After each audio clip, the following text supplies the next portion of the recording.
Welcome to yet another episode of Business Chronicles, and I am Solomon Tumwesigye here at Studio 84. Studio 84 is a podcast space set up to facilitate individuals and organizations tell their stories and along the opposition themselves as authorities at what they do. And today, as you may have noticed, my set at Studio 84 is different. At Business Chronicles, rather, it's different. It does not have, the whole headphone and microphone thing going on in studio. It's off location. And I am meeting a special gentleman. Bumped into this gentleman. We did a bit of work together this weekend, and he's going to tell us his story. Sam, please introduce yourself and tell us what you do. Yes, my name is Samuel Kaiser, and I have a brand which is called Gveny, and it was founded in 2018, and it has been progressing year after year. Yeah. And my designs are different. They are one of those unique brand designs that you will look and say, wow. Everyone has to speak about their own, and I speak about mine. And my brand was successful in 2018, 2019. I got a tragedy that happened. Hold on, Sam. We'll get there. We'll get there. Okay. You have me stuck at design and label and so on. What do you design? Because even engineers design. So what exactly do you design? I design women's wear. I design clothes for women. Hold on, Sam. Are you one of those people that I have to tell that the boy child has suffered? Because, why don't you design for the men as well? I like designing for men. I would have. But men, when I looked at how men deal with their own self, men don't buy as many clothes as women. Oh yes, that's we can wear one shirt. So you're following the money. Yeah. We don't want to spend, but women want to spend. They want to look good every single day. There's a party, there's another weekend, there's a wedding. She wants to look different all the time. That's so true. And that's why I decided, I need to tap into this market. Lucrative market. Exactly. So just for the benefit of our viewers and listeners, Samuel Kaiser is a fashion designer. He designs clothes for women. Right now we are in Paris, and we just concluded the Paris Fashion Week organized by Fashion Week Studio. He had an amazing collection. I hope I can show you some images as we discuss this. Sam, what's your background? Is your background actually in fashion? I like to ask my guests what they actually studied in school. Yes. Before I speak about what I studied, I grew up in a family where my mother was a tablecloth maker. And so at age 9, she taught me how to use a sewing machine. Hold on. Was she using a sewing machine or the needles? Yes, real African needles, Yeah, I love it. Making a vitambala. Yes. Those are the days. For the table, for the chairs, exactly. Even for the TV. Exactly, yes. You covered the TV with some nice colors, They come in red, green, whatever. And many times you would get orders, and she can't manage to reach the timeline as soon as possible. So she says, Sam, can you help me do this? So we work together as a family. Yeah. And that's how I started working. And then I started using the sewing machine and mending my siblings' clothes. Yeah. And when I traveled to the UK, I just didn't want to leave that gift behind. Yes. So I went to study about it, Yes. to understand it. And I went to university for this thing, and the Englishman taught me how to sew. To get out of the rudimentary needles kind of thing to Exactly. The Englishman use machines. taught me how to study this, how to research, how to understand the colors of the market or on the market, colors of the seasons, what are the colors of the coming seasons, what are the colors of the next other 3 years away from now.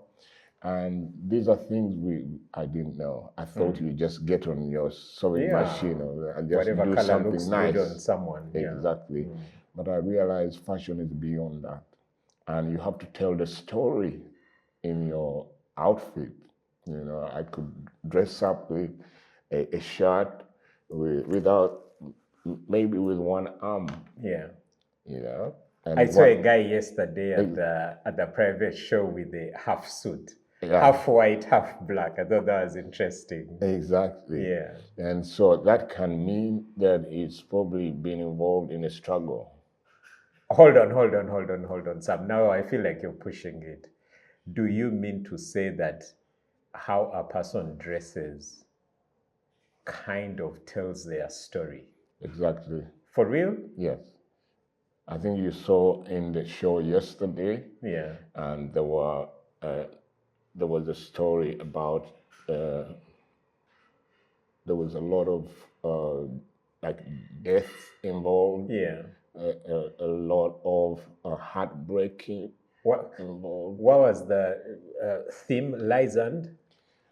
It was lies and silence, silent lies. Yeah. I think it was silent lies. Yeah. Go on.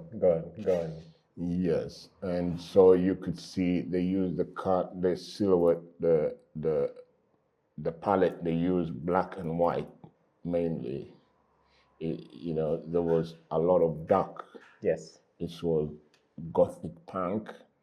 You could see some of them had red in their neck, indicating that decapitation, basically.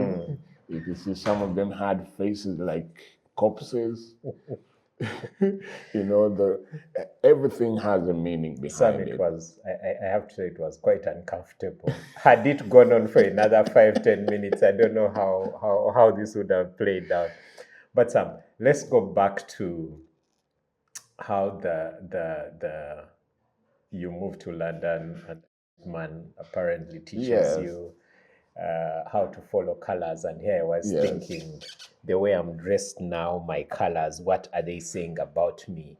Because when people ask me what my favorite color is, I tell them my favorite. This could be winter colors, yes, because they're gray, because in winter the weather is dull and gray.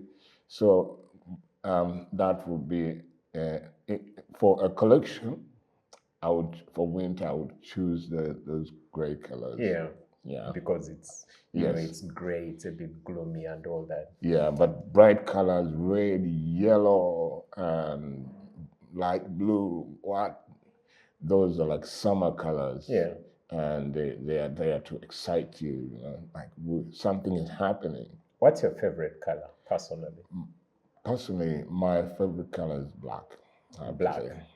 Is white a color? Because I argue that my favorite color is white. White is a color. And some people say, no, white is not a color. It needs to be blue, red, or something. It is a color because I'm first and foremost a painter. Yeah. And so when you're painting, you have to have white on the side. Yeah. So you could get green and keep painting, and then you touch deep white in white, yeah. And then you get some light. Something lighter. Yes, something lighter. So you come to London, you go to London rather, man teaches you colors and basically I dare say the science of fashion. Yeah. What drove you to start your own brand? Because typically it's easier to find a job and it's easier to find a job and do your thing. Yes, in the university, they give you an opportunity to work in the industry. Yeah. You get internships. You go and work out for a year Yeah. before you complete your degree. Yeah. And so those were opportunities, and they're also pushing us in the final to go out. Yeah. You either start your business or you Yeah. work for someone. Yeah. And so I wanted to work for Gucci, those big brands, big because brands. I had, that's what I wanted to be Yeah. like, and all my designs were matching up with them.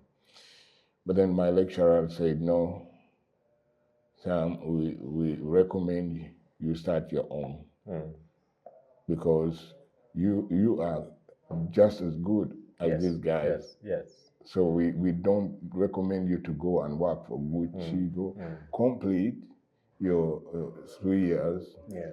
and start your own brand. Wow. And that was not what I wanted, because I wanted to work for these guys, Yeah. but followed the advice of my lecturers and completed 3 years and started my own. Wow. Yes. So you finish, you start your own brand. What's Gveny? Gveny, I made this one up after my favorite painter, Yes. Claude Monet, who had his paintings done in a place called Gveny in France, actually, where we are. Yes. And so Gveny, his place of painting. He's the only painter who, in his time, who made his subjects and painted them. Basically, meaning he grows a garden. After growing it, he paints it. Wow. And people buy. Wow. Yeah. So I removed the letter and I put Gveny. Yes. Because this is my garden where I make my subjects and produce them. I've understood. That's where Makes sense. that's my garden. Wow. And anything you see in the catwalk, it means I sourced it, I sketched it with my hand, I used the sewing machine and made it to its professional standard. Well, that's Gveny. And which reminds me, yesterday our host at the Fashion Week, the lady from Fashion Week Studio, I forget her name, she mentioned how she's very proud of your work because she knows that you get your hands dirty. Sure. Many other designers lately, they design, whether real hard design, pencil, paper, or soft on tabs and things like that, but they don't know how to get it done physically. Yes, I've worked with many designers who can't sketch. Yeah. Even as we speak, there's one waiting for me to sketch something for them. Yeah. They say, I have thing in my mind. I have it in here, but can you help me bring it out? When you sketch it, I'll know that that's it. Hold on. There are designers who design in their heads. Yeah. Can't even sketch it down. No. Then there are those who have it in their head, can sketch it, but can't stitch it. Exactly. Wow. Exactly. So if you have all of them, then you're in a good position. Yeah. Wow. So back to 2018, you said? Yes. What happened, Sam? Yeah, 2018, went to Paris Fashion Week. Paris Fashion Week. Yes. Yes. September. That was my first show in Paris. It was wonderful. I came as a curtain raiser. Yes. But then within a day I was told, you're not going to cut and raise, you're going to close off the show because your outfits are something. yeah. And then I closed the show. It was great. It was September, and then we had a few months there to rejoice. October, November, December. Now in December, uh, you know, we have that New Year's Day, whatever. People are celebrating New Year. So I was driving home, and I see a huge flame. I'm thinking, where is the flame coming from? So I'm driving, I drive. So I got home, I could still see the flame. That's back in London. Back in London, yes. I was like, oh, I don't know what that is.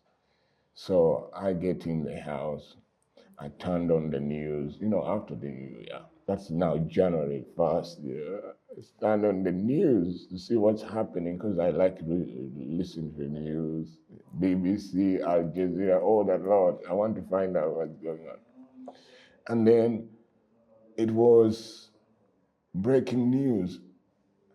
A storage caught fire and more than 100 police cars are trying to stop the fire. I'm thinking, what? I looked and it's the exact storage where I kept all my Fashion Week collection. Oh my God. Yes. Not far from my house. I was like, oh my goodness, what is going on? What time is this? The time was in the night of the 31st, I guess. In the New Year's, Yeah. Was it around 10 p.m., 11 p.m., midnight? After midnight. After midnight into the New Year. Yes. Did you leave the house immediately to go, or you knew this was? I drove my car, but you couldn't access the fire location. They made a perimeter around there where nobody was allowed to cross, come. yes. Yeah.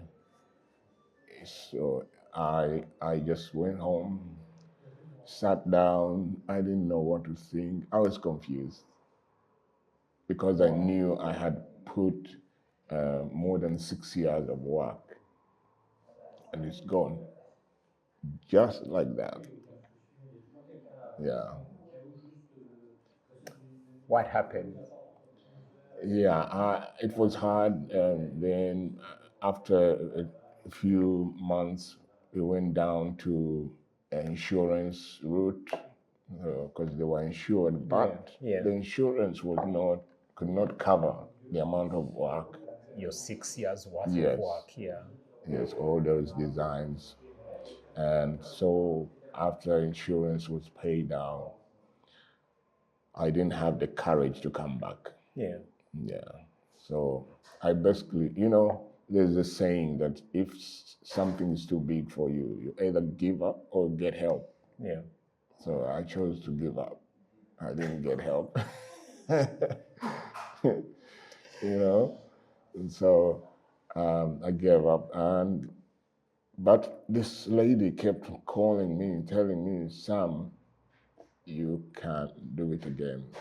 The lady who took me in Paris Fashion Week the first time. Yes. She said, Sam, you can come back. You're a good designer. Forget about what happened. I know it hurts, but get up. Get yourself up. You can do it again. She gave me assignments, which I never did. You couldn't find it in you to there was no get strength. working again. There was no strength. I had the sewing machine there for decoration. All those machines. I just did not have the courage. And so every several months she called me, you can do it. Sam, are you coming back? Are you coming back? So this is from 2019. We had COVID in between there. But last year in 2024, when she asked me to get up, I had courage to get myself up from the dust, to just dust yourself, get up. I had a conference with myself. Yeah. And I got up. I accepted, and I could feel how excited she was. Yeah. And she got her team on the case, like, let's get up, let's go, let's do this. And so she made the way for me to come to Get Paris. back in the game. Yes. And so I'm back in the game for a very long time. Yeah. And I can tell by the collection you put on the show yesterday. Yeah. Yeah, and I picked the colors of elegance, strong, strength, power shoulders. You see, the girls look so powerful. Yeah. I picked models who are not less than 5'8". Anybody 5'8" lower than that was out of my way. Yeah. So they gave me their best models, and I give all the credit to Fashion Week Studios. Yeah. They did a great job. Your new collection has a name. Yes. Yeah, my new collection is called Synergy. Synergy collection, it portrays the seamless blending of different styles, merging different colors, merging different forms of fabric together to build a unique, new, what can I say? New creation. Yes, new thing. to create something beautiful. Yeah. Yes, and that's what I did. Yeah. You know, I have a favorite piece in your Synergy collection. I do. I do. It's last night I posted on my status on my Instagram story. I said, "Do you see what I see?" And yeah, people actually saw what I was seeing. I'll share with you. I'll show you later. Sam, what happens from here now? Yes, what happens from here? I mean, you've conquered the Paris Fashion Week, what, twice? My next step is I've got a couple of Fashion Week lined up. Yeah. I've got Africa Fashion Week, which they have already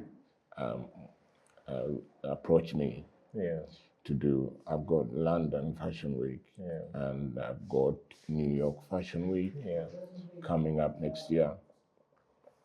And so coming up from here, I have to make more awareness of my brand. And we are collaborating with other people, which is good for the brand. Yeah. And I also want to help the underprivileged as much as I can. Wow. Yeah. I love it. Sam, do you have any, I mean, we've talked about your journey, a bit of it and all that. I have to ask you, what makes you, what drives you, what keeps you going? Because I know in business it's not always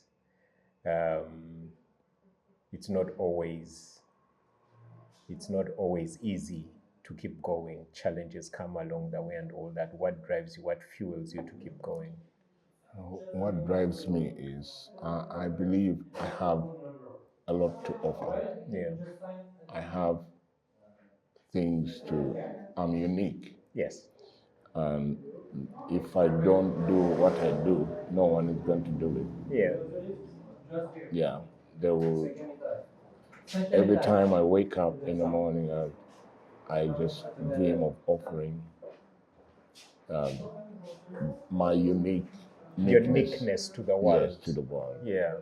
Yeah. What inspires you? Is there a book, a movie, a person actually who inspires you? I was inspired by many people. Yeah. Like I told you, I was a fine artist, Yeah. and so I'm inspired by Claude Monet, Yeah. who was an artist. There's another one called Paul Klee, who worked with colors, and also inspired by Alexander McQueen, Yeah. who was a fashion designer. He was one of those who think outside the box, where the rest of designers are following this way, he's thinking something else. And so also I have my own everything. I don't just copy these guys. I add my uniqueness. The fact that I'm African. I have that African culture with me, which I cannot let go. It helps me to be more creative, Yeah. to look at things in a different way.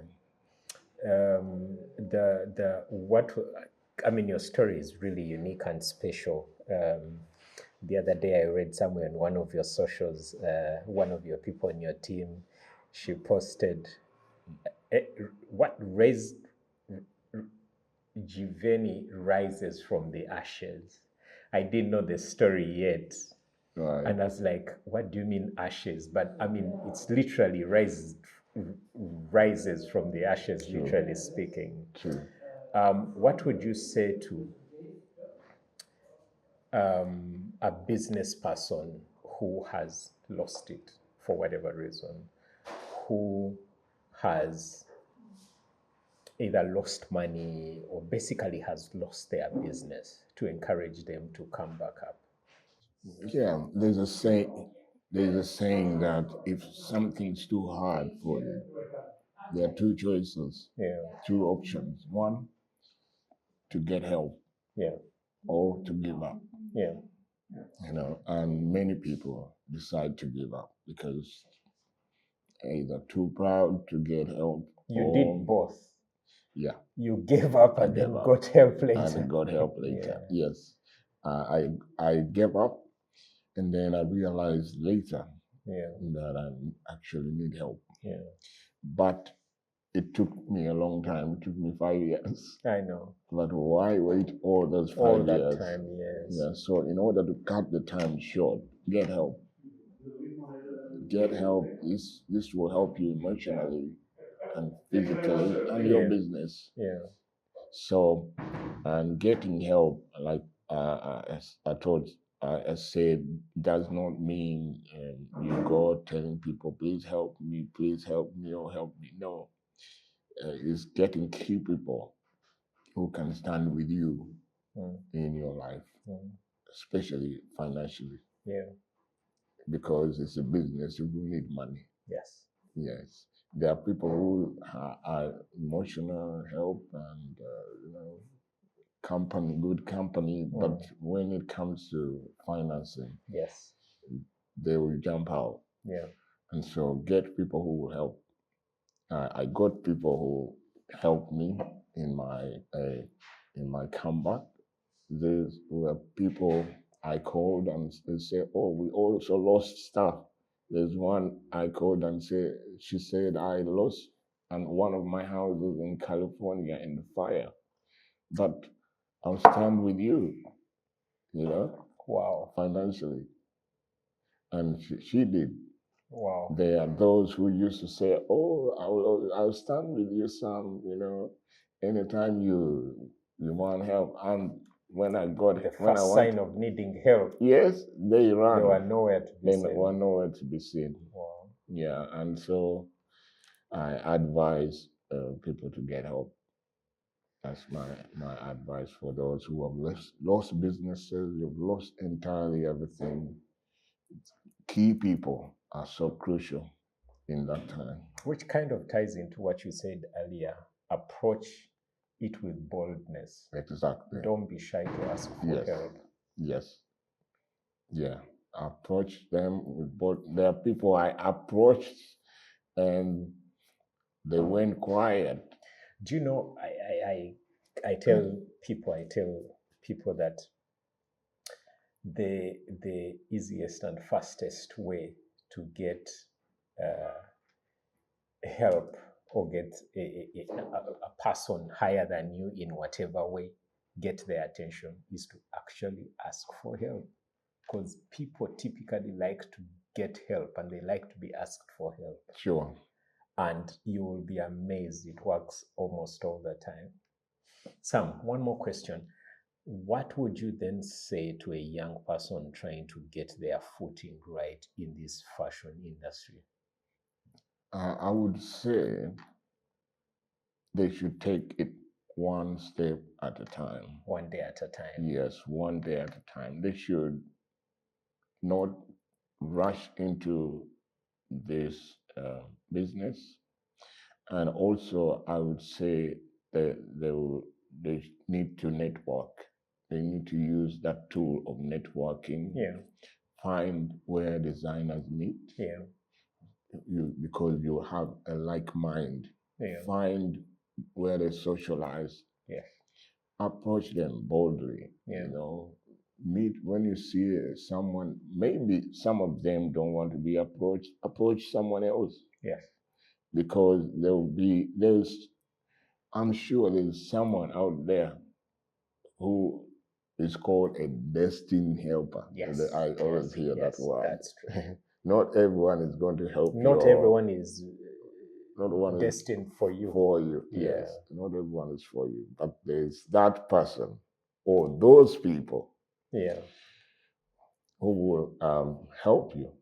But they can't help you if you are not visible. Exactly. So you have to be visible in those social groups. Sam, I'm forced to ask you this one. It's like a rejoinder. While we go out to the spaces where we could get this help from, the industry standards usually dictate that you may be drawn into behaviors or lifestyles that don't come naturally to you. How do you stay true to yourself? How have you managed to stay true to yourself? I think I would call myself very strong. Yeah. You have to be strong. Yeah. I am strong and I stand on my values. I don't drink. I don't smoke. I don't do womanizing. There are many. I have a list of things that I don't. Samuel Kaiser does not do this. Yes. And so if I get in the circles of people who do these things, much as you may need help from them. Yes. And I don't hate them because of what they do. Yeah. There are many people who believe in different things. Yes. But it's not my responsibility to sort them out. Yeah. I'm not God. I'm going to sort this one out. No. I have my responsibility of getting my stuff from this guy and run. Basically. While you stay true to yourself. While I stay true to myself. So I get there, we sign deals, we make agreement professionally. And you're in and out. I'm in and out. So what happens in their private life is up to them. Sam, I mean, this has just come back to me. You're asking young people to take their time to grow into the industry in an age where everything is instant. How does that work? Well, like they say, there's a saying that it's a Logan. I don't know if I can say Logan. There's a saying, I've forgotten, but translated that the food that does not take time to cook does not taste good. Emere something. I've heard it, people say emere smanyi Some are you throwing punches at my fast food lovers? Yeah, so it has to take time. Yeah. Good food takes time. Good meat is marinated for hours. Uh-huh. And Yeah. so it doesn't matter what generation it is. The principles of life remain the principles of life. Those principles don't change. No, they don't. Even in technology, they don't change.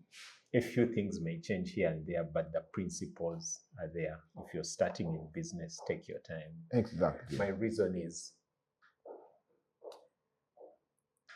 practical reason is that because you are starting, you are bound to make mistakes. Sure.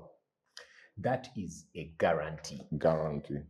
And when mistakes are made in business, money is lost. Exactly. And time. You would rather lose money and time at a smaller scale than at a bigger scale. Yeah. Thank you very much, Sam. It was good hosting you here at Business Chronicles.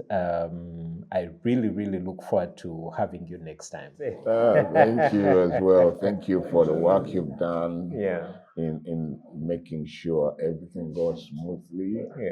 And I also thank you for working with me in the key moment when I needed someone of your caliber, someone of your experience in your the technology that you brought in Gveny was incredible. Having you around as well, you're a very wise man. I don't know if you know it. Thank you, Sam. You're so kind. Yeah. You are very wise. Your advice, do this, do that. And the way you advise is really good because you give options. Yeah. You don't say, "Oh, you have to." This follow. Is the right way. Yeah. There's no right. There's no one right way. Yeah. There are things you advise me, and then you say, "But be careful." Yeah. These people, it might rub this kind the of wrong people way. the wrong way. That one. I liked your advice, the fact that you leave room. Yeah. For escape. The thing is, in life, I think I've grown to appreciate that there are always options. The option that works best for someone at any one time is one that sits well with them in their spirit. Typical example, practical.